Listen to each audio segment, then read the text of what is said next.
Hey guys, welcome back to the channel and thank you so much for tuning in. In today's video, I'm going to be explaining the difference between good debt and bad debt, why your number one priority should be to pay down bad debt before making any other investments, and how you can pay off those debts as quickly as possible so that you can put yourself into a great financial position and be left with a bit of extra money at the end of every single month for the things that matter most to you. So without further ado, let's get started. First off, if you're new here on the channel and you're interested in learning about personal finance, investing, and everything in between, make sure you subscribe down below and also turn on those notifications so that you don't miss out on new videos every single week that are going to help you with just that. So, what is the difference between good debt and bad debt? Most people see all debt as a bad thing, and it can be, but that's not always the case. There's a really important distinction between good debt and bad debt, and this is something that's really important to understand. Bad debt is generally consumer debt and includes anything that's not putting money back in your pocket.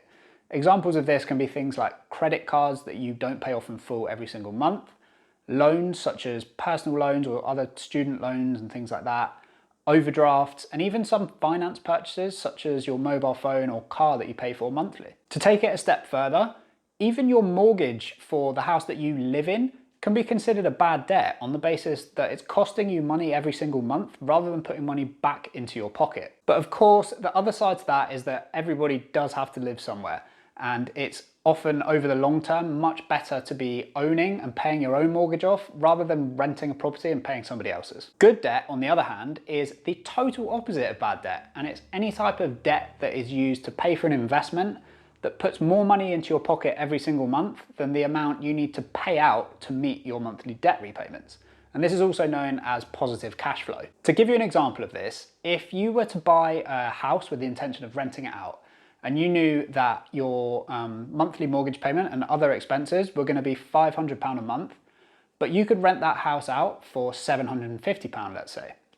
Well, then that's a good debt because you're using borrowed money, in this case in the form of a mortgage, to pay for an investment that is going to generate more income for you in the form of rent than what your expenses are in the form of your mortgage and other related expenses. So in this example, you're receiving a net positive cash flow of £250 a month, which is the difference between your rental income and your mortgage payment. Good debt can therefore come from exactly the same sources as bad debt, so things like credit cards, loans, and overdrafts.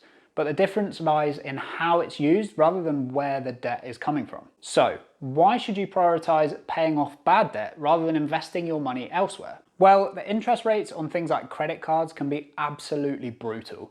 In the UK, the average interest rate on a credit card is hovering around 22.5%. No wonder these banks make so much money. On the other hand, if you were to invest your money in the stock market, historical averages will show us that you can likely expect an annual return of around about 10% on average per year. So you can see right there that there's a huge difference between the amount of interest you could be paying on a credit card, if that's around 22.5%, versus the amount of income that you could generate from your investments if you're getting around about a 10% return per year. For that reason, if you can't guarantee an interest rate on your investments of more than the interest rate you're paying on your debt, you should absolutely prioritize paying off that high interest rate debt as quickly as you can and before any other type of investment. Once you've done that, you should absolutely think about investing your money and trying to generate a return on your investments. But honestly, until you've paid off all of your high interest rate debt, I would just really encourage you to put every spare penny that you get into paying off high interest debt as quickly as possible so that you end up paying a smaller amount, or the least you can, over the longer term. Thankfully though, there are a few ways that you can use to pay off your debt even faster, and I'm going to share those with you right now. So the very first thing that I would look into, and especially do this if you've got credit card debt, is look into balance transfers, preferably 0% balance transfers, where you can transfer your money from one credit card to another for a fixed term at a rate of 0% interest. And this is a really good idea because interest on credit cards is huge. Like I mentioned before, in the UK, that's sitting at around 22.5% every single month. Now, there will likely be a one-off transfer fee at the beginning of that. So you would pay something like 1 or 2% on your money, which if you compare that to the 22.5% you're paying on your credit card is really quite good. You'd pay that fee once, and then every single month you just pay an amount that will, over the term, add up to the amount that you've borrowed. So let's say you borrow £1,000 and your free interest period is 10 months. Pay £100 a month on your credit card. At the end of the term, it's going to be completely paid off and you don't have to pay a penny in interest. This can save you a huge amount of money. So really look into this as your number one priority if you can. Another important point to note is that some credit card providers will also offer a money transfer, which is the same as a balance transfer, except they pay the money to your bank account rather than on your credit card and pay off your debt directly. So if you can get a 0% money transfer, you can then use that money to pay off things like overdrafts or loans, other things that are charging you interest. You can use this money to pay for those things. So the next thing to have a think about would be consolidation loans. This is basically where you would go to one loan provider and they would, let's say you've got a credit card, a loan, an overdraft, and that's all totaling up to £12,000, and you need to pay different people every month at different rates of interest, and it's really just a confusing and expensive process. You can sometimes go to a loan provider and they will give you a consolidation loan. So they would lend you the whole £12,000, you'd pay off all of those underlying debts that you've got, and then you'd need to pay that provider, the loan provider, back every single month the agreed amount of interest. Do be careful that the interest rate you're receiving is lower than what you're already paying, otherwise that does sort of render the process a little bit useless.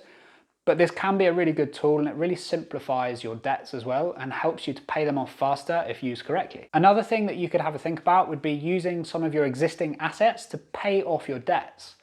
This could take a little bit of outside of the box thinking and a little bit of creativity, but the results can be really rewarding. This can be, for example, things like if you own a home and you're paying a mortgage on it, you could consider renting out a room or a portion of your house to help to subsidize your mortgage payment. Equally, if you're paying for a car payment every single month, could you rent your car out to somebody for periods when you're not using it and generate a little bit of income that way that you can use towards your car payments? If you just sit and have a think about the things that you own and how you could use them to generate money, this could be a really good way of helping you to pay down those debts even faster. So once you've used some of these methods to reduce your interest payments as much as you possibly can, it's equally as important to think about how you're paying those debts off. And what I mean by this is if you have debts from more than one source, it's absolutely vital to target the highest interest rate debt first and pay that one down in full before moving on to the next highest interest rate debt, and continue that process until your debt is zero. This is really going to help you and will really dramatically reduce the amount of interest that you're paying on that debt over the long run, especially compared to making monthly minimum payments where you'd end up paying a significant amount of interest. You'll really thank yourself for this one in the long run. So there you have it. I really hope you learned something new here, and do feel free to leave a comment down below and let me know if you found this video helpful. Also, don't forget to give the video a thumbs up. It only takes a couple of seconds to do, but it really helps me out and it helps the channel to grow and reach more people too. I post a brand new video here every single week, so if you want to be among the first to be notified when a new video drops, go ahead and subscribe to the channel, and also turn those notifications on by clicking the bell icon down below. And YouTube is then going to notify you as and when new videos are released. Thanks so much for watching, have an amazing day, and I will see you back here next time.